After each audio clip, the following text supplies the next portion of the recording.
Welcome to the Krypton Report podcast.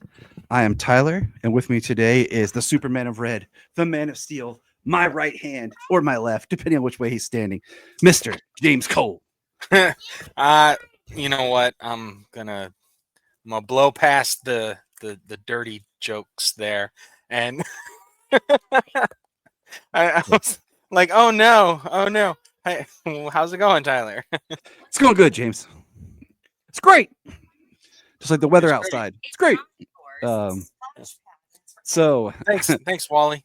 you're welcome. So as we've talked about so many times on this podcast, some of these podcasts are coming out of order because I am knee deep in directing It's a Bird, It's a Plane, Superman with my family. So yeah, these are coming out at different times. So first things first, got to crack open my drink. Let me just this nice 69-cent Arizona Superman green tea can. Nice. Uh, I have not seen one yet, but I haven't I went to looked for those Kroger particularly. and I was getting a bottle of water and a Red Bull for my friend, and I turned around and I saw cans on sale for 69 cents, and I saw Superman and I grabbed 10 of them. I was like, Heck uh, yeah. For 69 cents, absolutely. And Arizona green tea. These people know how to run a business. Still selling that for the cheap. dude, but what sucks is there are some gas stations now charging $1.50 and stuff because some of them have taken off the price off the can, and certain Oh, gas stations around here are trying to sell it for more. I was like, because I went into a gas station and I got me and Solomon a can. I only took like $2 in with me, and it came up more, and I was like, what? And I was like, yeah, I was not happy. But technicalities. as of this recording, some of our news is past. But let's start with a little bit of quick news. James Gunn was recently in Rolling Stone. He did a bit article there. Check that out. Um, Build a Bear has new Superman stuff. Check that out. There's probably more that I'm forgetting because I've just been so busy and we haven't recorded in a while. But here's a big one, okay, for all of our fans out there. Supergirl has Woman of Tomorrow has been retitled. Are you ready for this, everybody? Supergirl. No way. Way. Yes, way, Ted. um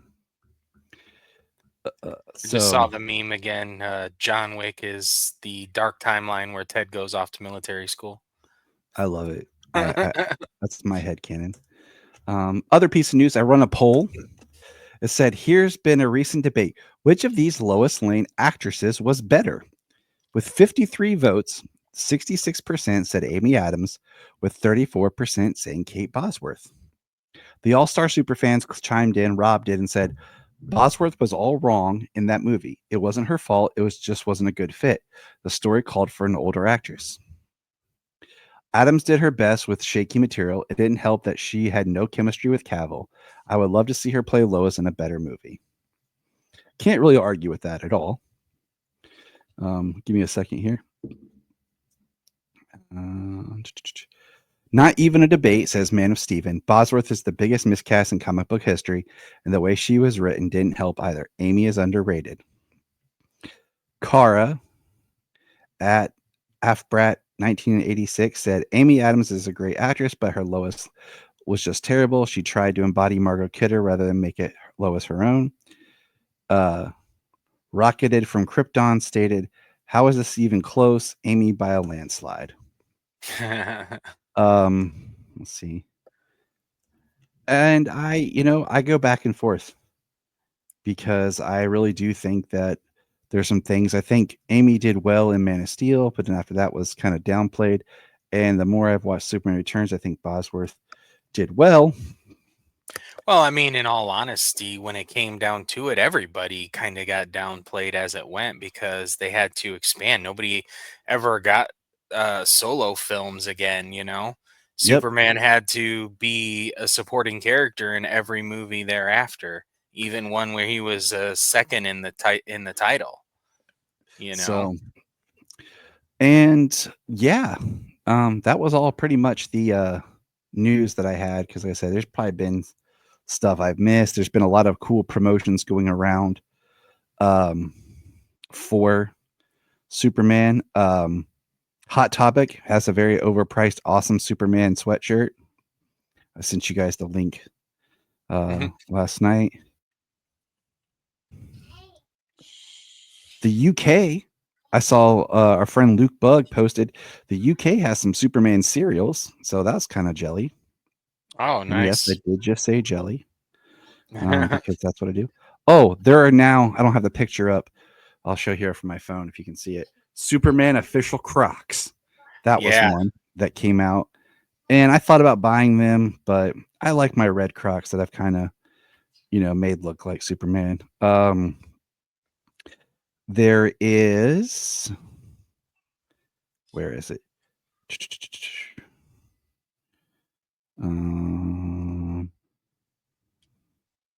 Five Below now is carrying the Superman posters, the Look Up poster, the symbol, and then an animated poster. I think I want to get the symbol. Have no idea where I would put it. Yeah, But you don't have much wall space. I don't. I'm about to rearrange some stuff in here because I want to put up a new shelf just to expand because I got rid of one of my cabinets that was in here because it was just too much in the way. Um, Gotcha. it felt cluttered, and I didn't really want to feel cluttered. Um, It's gonna be like a remodel next I visit next month. I'm just gonna tear out a wall, rebuild. Oh, I know what it. This one I haven't Like shared. like you cut yours and Jania's bedroom in half, and now it's all office. Yeah, I got a free. You can't see it. Superman, one of the posters that hangs up at Dairy Queen for the new Superman cake batter cookie dough. The lady who works there just gave it to me because I came in during work to grab uh, some food, and she just saw me decked out in my super gear and my tattoo, and she gave it to me and took my information so that when they're done with the promotion, she can call me and I can get some of the stuff. So That's cool. I have no idea where I'm going to hang that poster, but I want to. I think I have an idea. I just got to rearrange some stuff. Yeah. The other thing is, um, this is kind of a quick. I won't go into it, but the All Star Superman um, radio drama has dropped, and uh, I enjoyed it. Um, Yeah, you got there the are, you finished the whole thing? yeah, it's only like 4 hours and something, so it didn't take that long. I Oh, really nice. enjoyed it. S- Things that I liked more. Things I didn't like. Still struggle with the Bizarro, but it was good. It was enjoyable. I don't know which medium I prefer the story in right now, but I did really like um, it the way it was done. I wasn't sold on the person who did uh, the Superman's voice. It was okay. It was good, but it wasn't great, to be Hmm. honest with you. Okey-dokey. So, but I really did enjoy it for the most part. I have not Mm, listened to it yet. I was thinking about saving it or getting it the next time a credit pops up, and yeah. then get rid of that. Well, I got a refund from Apple for some things that I had tried to buy that didn't work out. Um, There you go. so I got like a $20 credit, and then so Well, that would cover it. It was only like 14 something. yeah. So it was like I said, I'm not against it. Yeah. I really don't have a whole lot to say, like just without spoiling, but I did enjoy it. I recommend everyone just check it out. It was fun to listen to. I like audio dramas. I have an article that was put on the Daily Planet's website. I've shared it on our social media. It's called It's a Bird, It's a Plane, It's Our Family Summer of Superman. It's a summary of kind of our time at Metropolis, but also our experience directing It's a Bird, It's a Plane, It's Superman. Um, you'll see a picture of some of our cast at a workshop. You'll see our Perry White, and then you'll see sale in front of our banner. Um, and it's a nice little quick read to just kind of get into just the spirit of what our family's been doing this summer. Um, but yeah, so James and I have a few other things to share. Toy hunting. So Taunting. I told James the other day, like I was frustrated because I go into Walmart and I would find the Superman toys, but like all they had was Superman, and not that that's bad. Um, but I was trying to explain to Solomon, like sometimes, like say you order 100 toys, right? I don't think Superman's going to be the rare character in Right. this. What you do is okay, I'm going to order 100 figures. 75 of those might be Superman because that's your number one character, and then you get like 2 Green Lanterns, maybe 5 Mr. Terrifics. You know what I'm saying? Like, so they're a little bit. You don't order as many of those characters as the others. But on my travels for work, a lot of times I'll cross paths with WalMarts and Targets and stuff. So I'll try to just pop in. And the other day I told you like I couldn't find any, but I popped in at a Walmart and I found Metamorpho. So I got Metamorpho, and I'm getting the 6-inch build of figures because one, I think Spin Master is a very underrated toy company. Um, they kind of built their start on Paw Patrol toys. And I'll tell you what, from when my kids played with those, and Laura plays with them, they're Hmm. good toys. Um, Yeah, they're pretty solid.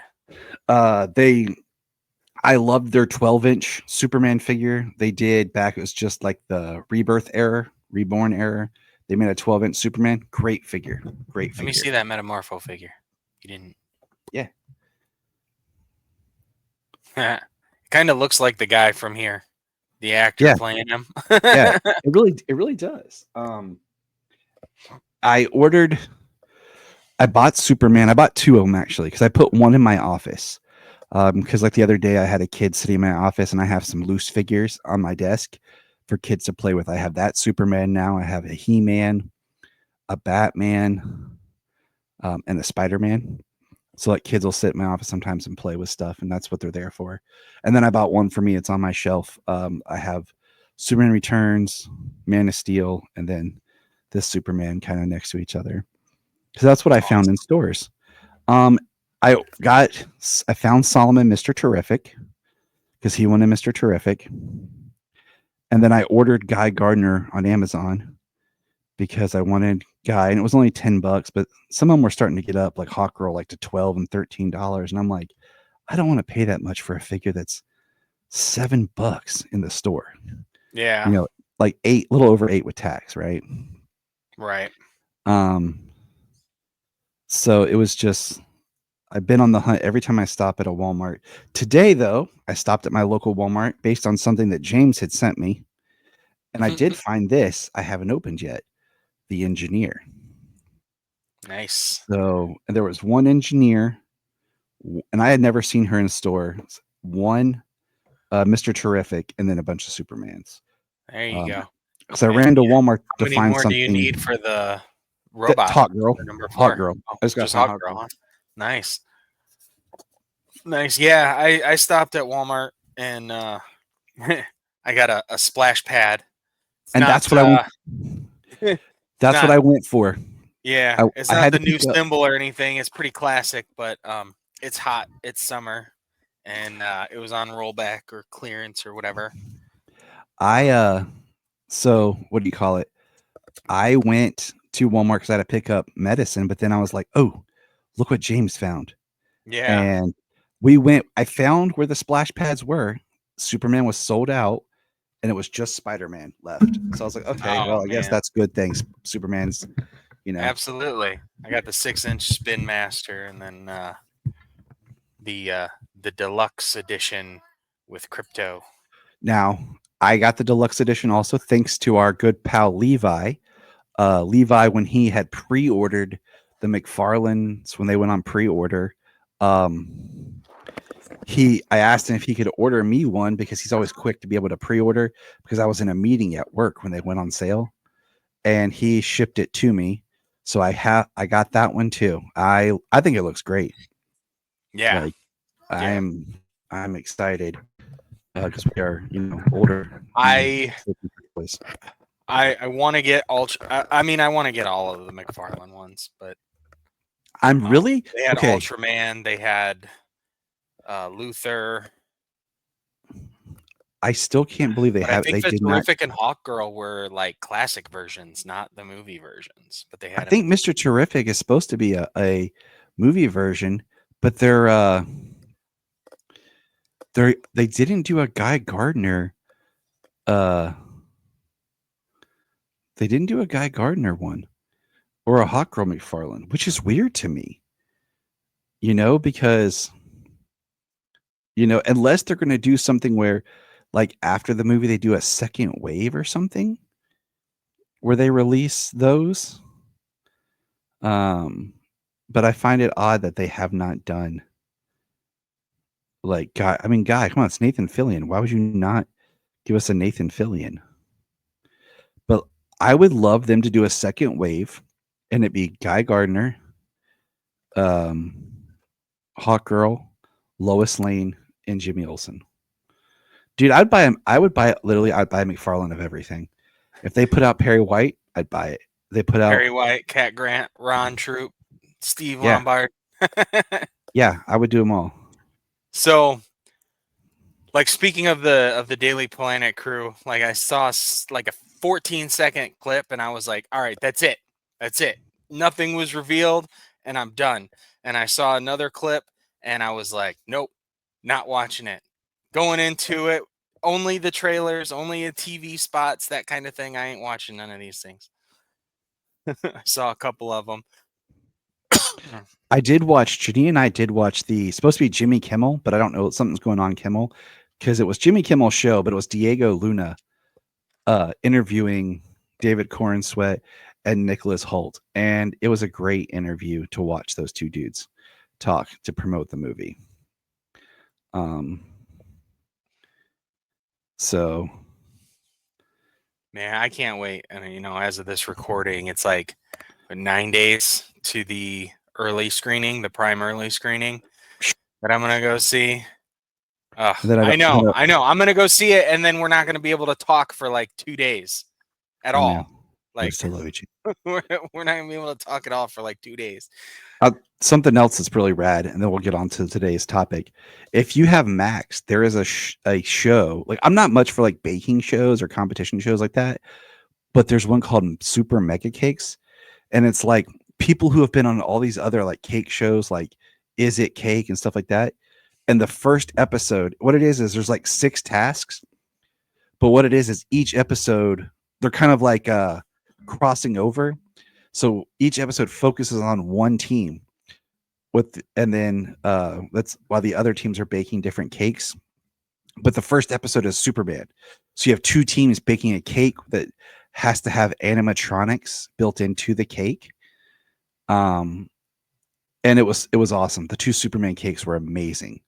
Um Me and the kids watched it because they love that stuff. And I was like, well, it's Superman, so let's watch it. Hmm. And one of the hosts, or I mean, one of the judges that came out was Beck Bennett, uh, being like from the movie and stuff. Oh wow, nice. So, but now that we're 20 minutes into our recording, let's get on with today's topic. Today's topic is called Birthright v Secret Origins. Now, this is an idea that I had a while back because Superman Birthright was written by Mark Waid as the idea of a modern retelling of Superman's origin and story for to be canon in the comics at the time. And then like 3 years after it, they had Jeff Johns come in and write Secret Origins, and slowly Birthright became this almost self-contained Elseworlds tale. Now, Mark Waid recently did the Last Days of Lex Luthor, which is a very spiritual feeling to Birthright, and we will cover that later this year.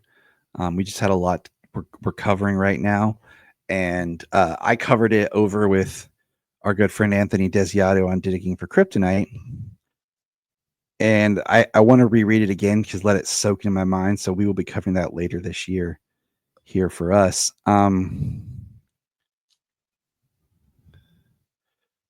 But we're gonna get into that. I did recently read this book. I got this book while in Metropolis. It's from our friend Ed Gross. It's called Krypton Talk: Birthright at 20. An issue by issue interview with Mark Wade discussion printed that also had a little bit of a follow up interview with Mark Wade. So it was a really nice read to go along with having reread Birthright. So without further ado, let's talk these comics. Now, right off the bat, James, before we break in and discuss these, which one do you prefer? Um, I mean, the one I've had the longest and the one I've read more times is Secret Origin. But I think that goes hand in hand with, it being one of the earlier books that I had. But the ending of Birthright is definitely my favorite. Okay, okay. If I had to pick one between the two, I'm picking Birthright. Um, and so the first thing is, now I will say this: if I was going to make a Superman movie, the first half of Birthright and the last half of Secret Origin is what I kind of use for my movie. Um, but I feel like Birthright is such a great like update to the story, but trying to find the heart of the character. Um, my only kind of negative, and it's not really a negative, toward to Birthright is I like the way they do it. Don't get me wrong, but I think I'm just kind of tired of the big bombastic, huge alien invasion type third act ending. Um, Mark Wade said when he wrote this that he wrote it to be like a mini series with each chapter of Birthright being like its own kind of episode, and I Okay. love that, and I can see that. Um, Well, I mean, in as a story, I mean, I think I prefer Birthright more as because it's more of a story of Clark becoming Superman, um, not knowing, and it's more of like a linear. Um, hold on, pause 1 second. So, I mean, as a story, I think Birthright is my favorite. It's more of a cohesive story in like a linear fashion, a condensed timeline, whereas like Secret Origins is like all these different stories, like an origin of him, but it's like child stories, Silver Age, like Legion story, and then Superman story at the end, you know? It's kind of like that idea that we had or that we talked about with Frank Miller's Superman Year Year one. One. Like that's not year one. That's like all his life. Um, as a story and him becoming Superman. One of the things I like about Birthright is the fact that he doesn't know like who he is, what he is. He doesn't know that he's Kryptonian. He doesn't know anything about Krypton. He doesn't know his parents, and that's kind of a story that we have seen and we know of over the years. That's the story of Lois and Clark. He doesn't know who he is, where he's from, anything like that when Lois and Clark begins until he gets some Kryptonian, um, the Kryptonian beacon thing from the ship or whatever. Um, in Man of Steel. That's the Mm. same story that was told in Man of Steel that all the way into adulthood, Jonathan died when he was in his early 20s. I hear people talk about how he was a teenager. Henry Cavill was playing a teenager. Like, no, I think this He is a looked more point where college age. He This looked is more where college he's age. yeah, he was college age by this point, but he doesn't know what to do with his life. He doesn't know who he is, he doesn't know where he's from. All he's been doing is working on the farm and being told to hide his entire life.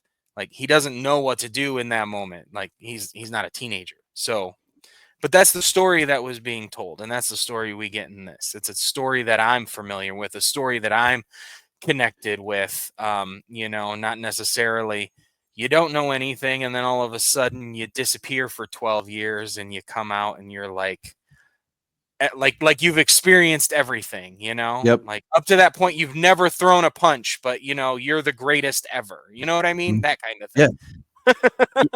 My thing with Birthright is I really like the idea of him kind of on this sojourn through his life. I like that, and I think the art is amazing. Like the idea of the shuttle at the beginning turning into the bullet, and then Clark protecting this whole story of him with in Africa with Kobe. I think is great, and like I would love to see that kind of brought to life, and that's part of why like it's a story that I think would be great as a way of opening a live action film.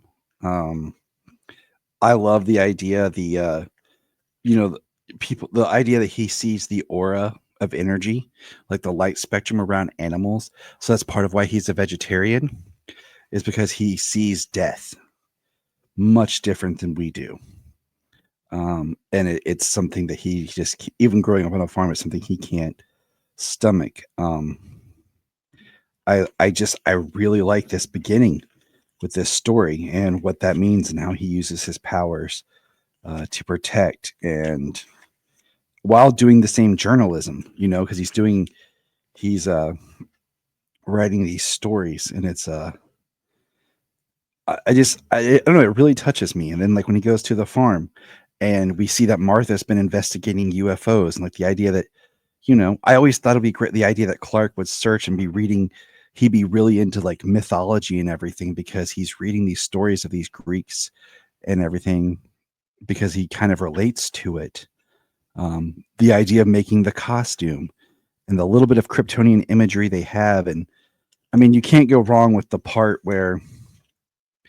um, where is it? I'm looking for it. Uh, he's talking, she's talking about trying to hide his six pack and everything.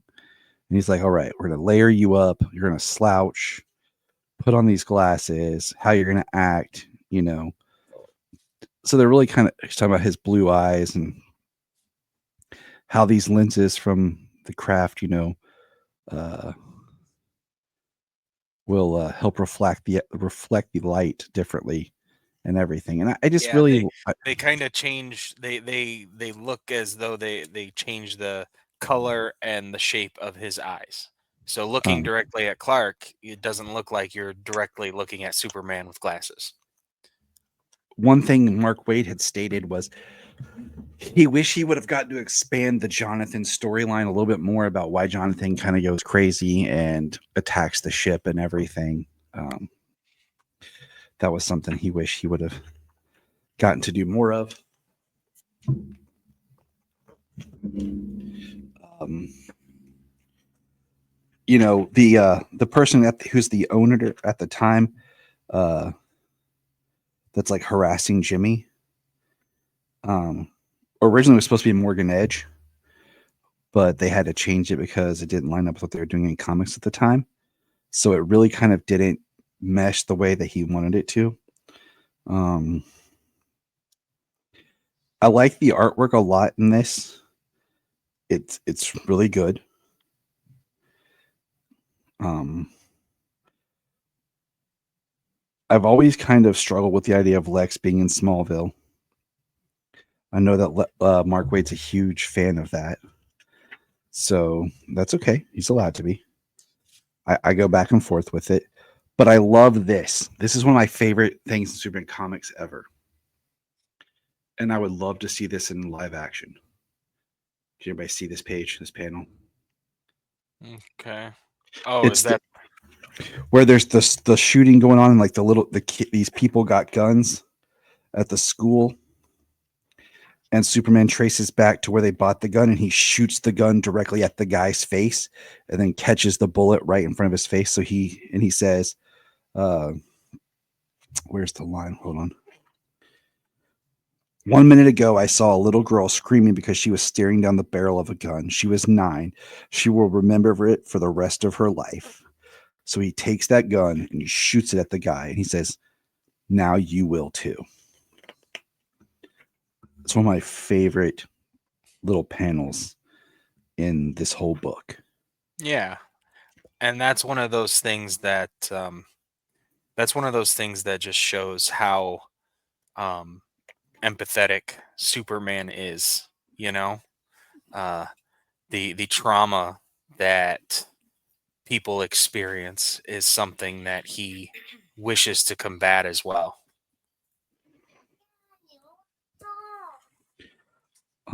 We get the stories about, and then we really start cycling through. Like, I like the whole story of like Lex trying to help people in Smallville, but the people don't know how to take Lex, and how Clark and Lex try to be friends, um, and how Lex has completely forgotten everything about Smallville and refuses to ever acknowledge that he was there, and how Clark truly tried to be Lex's friend. How even when Lex tried to help in Smallville, he couldn't adapt to anything or connect with anyone.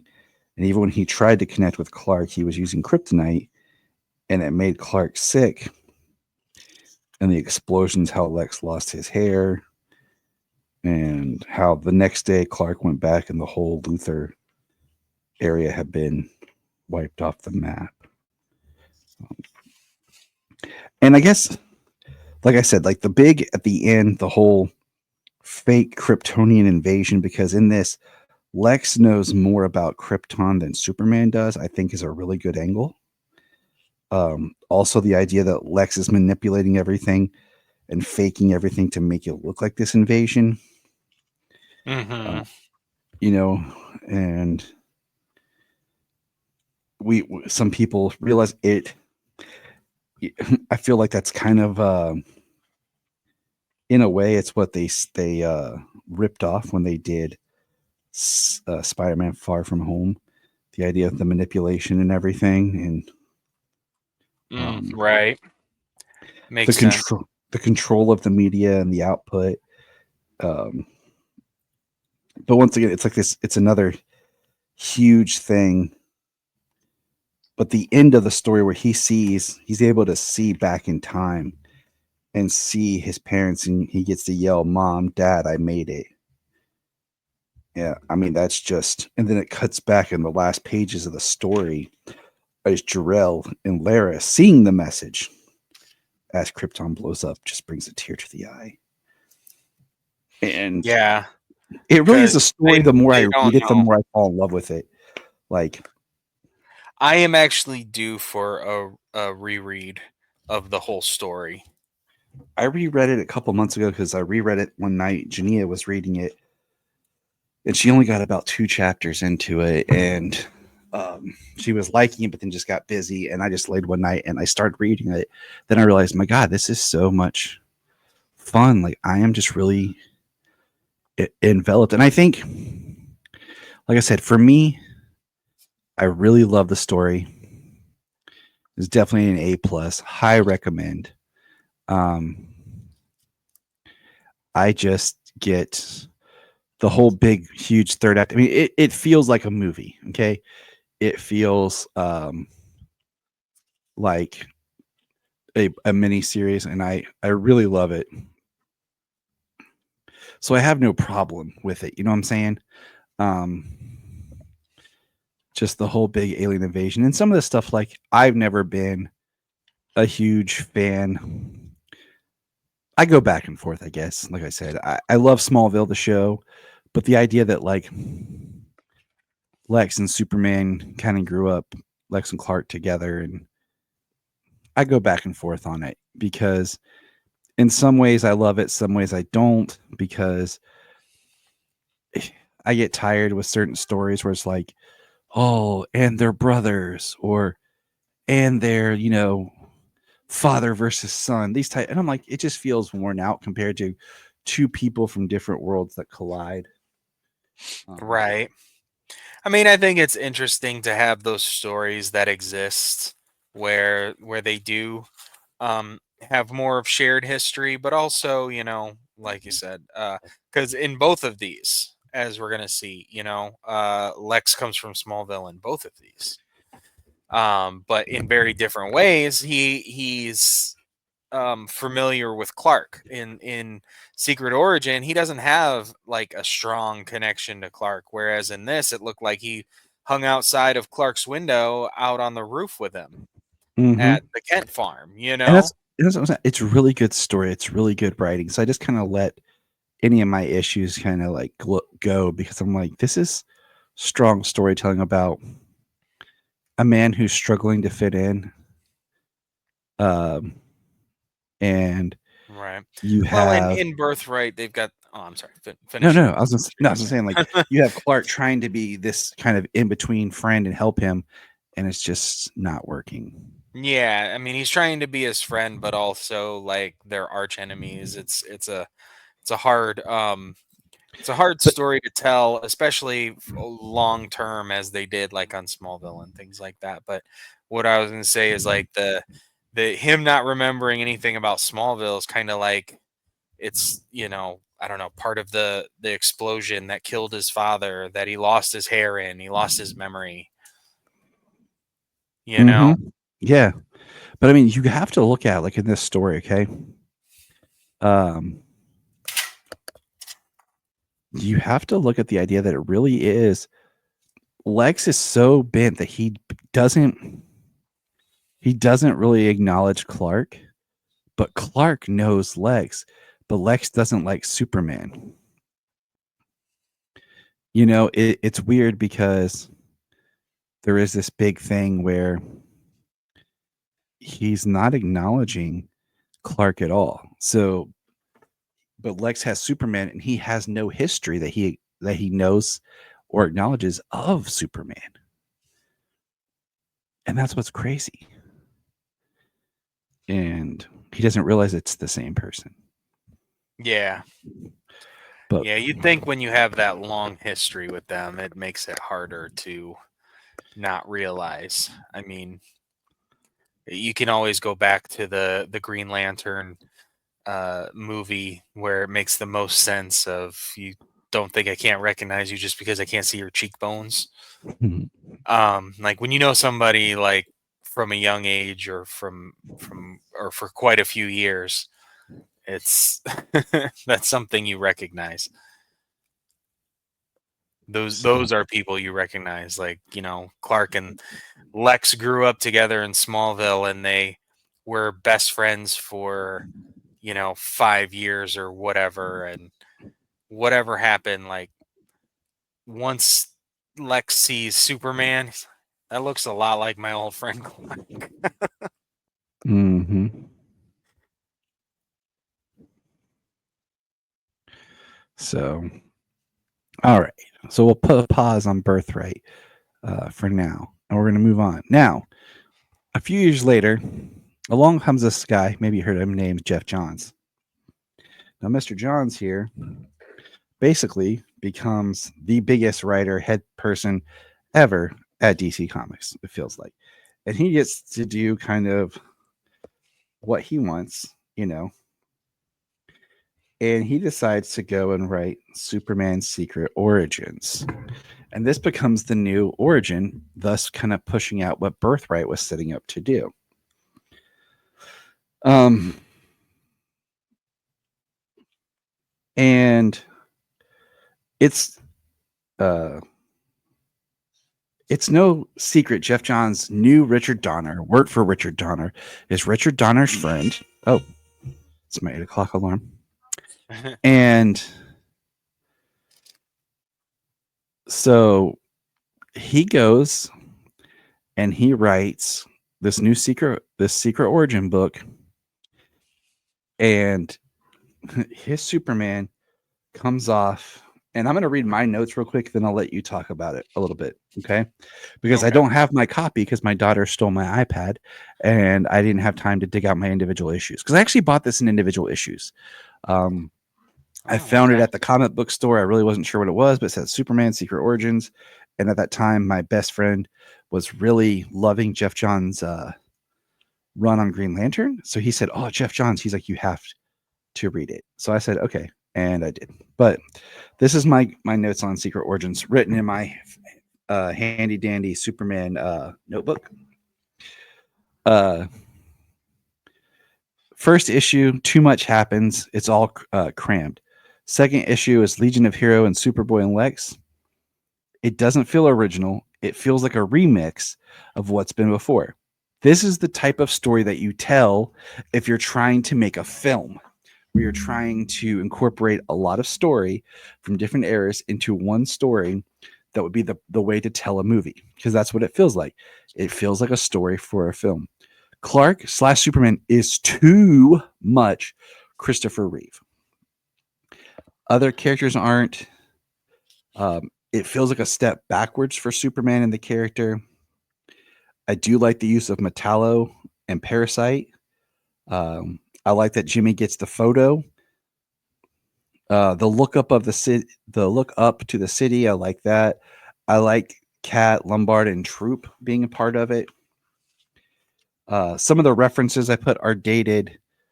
Like her talking to the crowd is too short. I do like. I can't even read my own handwriting.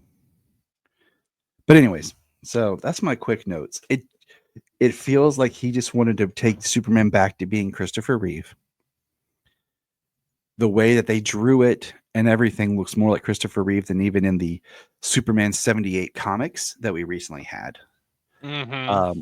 I think doing the whole Legion and part of it, I didn't really like because I've never really been a huge fan of the Superboy and the Legion. Um, and I really just feel like just the whole portrayal of Clark feels outdated and not for a modern era. The way Birthright was making Clark feel like this is how Clark Kent would be today. It felt like this Clark Kent felt like a fish out of water, but a man out of time at the same time. But I do like because the first two issues are like the first issue is good. There's a lot in it that I like, but it's too much. It should have been more issues. The second issue is more of the Legion part, which is my eh. But then when he gets to Metropolis and like issues 3, 4, and 5 and stuff, I do like that. I like the small scale, and that's my big thing that I like about it is the small scale of Parasite and Metallo being the first two villains. I think it's interesting because they have similar ideas where they both kind of have the ability to, and I think it's a very scale compared to it being a Kryptonian or an alien invasion. It's very Earth based for his first big outing, which I do like. Um, but yeah, I'll let you take it away and kind of talk about it as you have the book in front of you. Um, I mean, I mirror a lot of what you said. I mean, of course, Gary Frank's art. Amazing. I mean, They it's made amazing art. amazing art, but It is. clearly wanting him to be Christopher Reeve Superman. You know, kind of wanting this to almost lead into what that would end up being. Um, Amazing artwork though. Uh, like I said, it tells a long form story. Lot of his life. The Lex part of the book is very short of Lex being in Smallville. Um, and then, I mean, the thing that I kind of appreciate about the Legion story um, is it's pretty quick. You know, Yeah. they don't spend a whole lot of time on that, and he does talk about. I mean, Jeff Johns is known for being like a very Silver Age fan. Um, And that's like I said, that's fine. Like I take it all because I understand that. um, But it's very much taking it back to Superman the movie. yeah, and then it gives us those Superboy. So like, does when it comes down to it, does Clark go off and do Superboy things, and then when he comes back to Earth, not do anything again until he is a grown man in Metropolis? We kind of skip that whole thing, and I don't think that he would never do something, but like he's got the Superman suit, but he doesn't have this grand reveal until um the robot and a Mm, helicopter crash, a la Superman the movie. yep. Catching Lois and catching the helicopter with one hand. Um, just doing a lot of retreading like that. I mean, at the very least, when Superman Returns retreaded, they made it huge and amazing.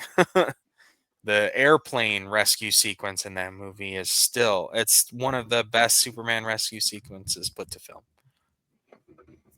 I think it will always rank there. Hmm. So, but I do very much like the idea of um, the parasite, and it was Rudy Jones, and the way A he very became grotesque, Parasite. a very grotesque Rudy Jones, and so I like the way they did Rudy Jones. Yeah. Um, I mean, this you got Lex Luthor like trying to make the dreams of one person in Metropolis come true. Like it's this be subservient and appreciative of your billionaire benefactor. You know, Hmm. like without your billionaire can fix your whole world for you. Like it's pretty cringy. It really is. um, Um, I do but and then the things that panel they where do. John Corbin. I do like the way John Corbin is a military man that works under General Lane. I think that's a great way of putting him in there, and he's trying to flirt with slash hit on Lois. And then when he goes to shake Clark's hand, like Clark like half crushes his hand. Well, yeah, he's trying to intimidate Clark, and he's not having that, and especially after he um is handsy with Lois. Hmm. John Corbin is very much a guy who is terrified of rejection. So I think that, like I said, I think the villains really work in this. But for the most part, I just feel like you're trying to make Chris Reeve Superman in the comics. You're not trying to actually make a comic book Superman. Yeah. Um, and then they at least they have a. I do like that they have an evolution of Metallo in this from a suit with Lex's mineral, his kryptonite from earlier from the beginning of the book, and then Mhm. into this the cyborg type Metallo he becomes. Yeah, it's that's actually a very unique kind of way of doing it. Yeah, I really like the Metallo at the end of this. That is one of the things, and him being a crappy person and serving in the military under General Lane. I do like that as well. I I always liked that version of Metallo in this. I know the version I grew up with was the animated series one, but I once I read this one, I was like, that's a really cool version. I could see them making that a version in a film, a live action movie or something. Mhm. Absolutely. So, if you were to pick one of these as your go-to, which story would you rather? First of all, which story would you rather read, and which one would you rather be the origin of Superman? Um, I think I'd have to go with. I would think I would have to go with Birthright. I think I would have to go with Birthright over For Secret both? Origins. Yeah, yeah, I'm gonna go with both as an origin, and which one I'd rather read. Uh, they're both really good. Secret Origins does have a good story and some compelling characters and a good ending, but I the impact of the ending of Birthright um, is just it's something that I just have a lot of empathy for. I guess the idea of because I don't know if I could, if it was possible, maybe, but I don't know if I could send my my child away in such a manner, um, and that be. I mean, I'm sure if there was a way, I think we all would want to try, you know Mm-hmm. but but sending a child away and then that being it, dying without knowing, the planet exploding without knowing, but actually them having a confirmation like that Mm-hmm. for those characters, that's huge. Because like the last thing that they say is, "We'll never know." You know, y- she says, "You've got nothing to be sorry for, my love. You gave Kal-El all a father can give his son. You gave him every chance. But what? But will that be enough? We'll never know." And the fact that they do, and one thing I like is that Wade establishes in this is he gets the S curl in his hair from his mom, because I think there's so much play up for Superman with his father, Jor-El, and so many times I think Lara is left out. Um, I love that he gets the curl from his mom. Um, I like the look of Krypton's pretty cool in this. Don't really have anything against it. I like that he's not establishing everything crystallized. He's not trying to be Superman the movie. He's trying to show a different Krypton because, as we've talked about before, is Superman the movie is the one that really brought in the idea of the crystals and the very icy look to Krypton. I think Yeah, Krypton the TV series did it best by mixing the different ways that Krypton has been portrayed into one image, one style. yeah, So I yeah. I think mean, that I think it did help the idea of this sterile world. I think it was a little bit after that, post that movie and probably post Crisis, where it became like this harsh, sterile environment. Um, and then that being with its peoples and stuff like that too. hmm so. But what does everybody listening think? That's what I want to know. Which one do you prefer? What is your origin? Is it Secret Origin or is it Birthright? Which Maybe book it's are even Grant Morrison's action in New 52. I mean, yeah, but that's a whole nother that is We covered that already. yeah. But when we get there, like when we are now, like if someone says, "What's Superman's origin?" Dude, we now have the omniverse thing that's all things matter, Yeah, Like I it would be pretty cool to do like a timeline, like um y- use the idea that the life cycle isn't exactly the same, you know, but I mean, you that got that a decade is more like a year, whereas, all these events can happen. I mean, it's but just yeah, it would be interesting. it's just easier to say that Birthright is Superman's origin on one Earth, while uh, Secret Origins is Superman's origin from another Earth. Because And now we Earth have like One is another origin on another Earth. Yeah, because I mean, we now have this omniverse where everything matters because every story is a Superman just on a different Earth kind of thing, and they've just multiverses of multiverses, and it's just like, okay, I can't keep up. I give up. Yeah. Or the idea that all these things have happened because like the timeline isn't like so compressed in this idea of an earthbound like our time existing month for month, year for minute for minute, hour for hour, year for year kind of a thing. But Hmm. um that if somebody wanted to dredge up a story from any decade and and they have something to tell about it or a sequel story to tell about it. That's something that's possible in the current form of the DC universe. It is possible, and that's So what's neat. But that it's not necessarily constrained, but you also have the freedom to tell a vast amount of stories. I'll tell you what I miss, and I'm in for a reread. Is I really miss when they did those like red and blue books, or white and gold, or red and black. Hmm. Um, like these collections of just 8-page stories of Superman from different writers, and sometimes they'd throw in like a crypto story or a Valzad story or something.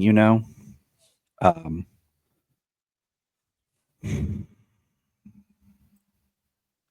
uh, so I kind of like really miss that. If we had a collection of Superman stories from around the multiverse, we're like, hey, here's a Superman story, and it's like the Fleischer Superman. Here's a story, and it's picking up the animated Superman. Here's a story, and it's Val Zod. It's Calvin Ellis. It's Birthright after. It's the new 52 Superman untold story. Like the idea of like these different versions or different times of Superman, or like All Star Superman right before the events of All Star Superman. Mm, Um, it could just be a right, fun little book of really hitting on the multiverse of Superman. right. Well, all the stuff that was available in an all-star universe, like if anybody just did, yeah, all-stars in that universe, like you could tell some pretty crazy Superman stories. You can, and we could. So that's what we got for us, everyone, today. Let us know your thoughts. James and me are, excited to just keep doing this podcast. We're blessed to, been part of this. You know, 10 years I've been doing this now. It's been the 10-year. Just reflecting on a lot of stuff this year, and Applaud for Tyler. Round of applause. well, hey, I wouldn't be Our here 10 years. fearless leader. I wouldn't have been doing this for 10 years if it wasn't for you, buddy, because I could only do so much by myself. Um, I appreciate you. I appreciate you so much for having me as a co-host. can't believe We've like been what, 8 years? yeah, you and I started right, I think right before or right as Sayla was born. So that's how I Yeah, kind of judge it, you know. right. All right, let's get out of here. We got people to save. And remember,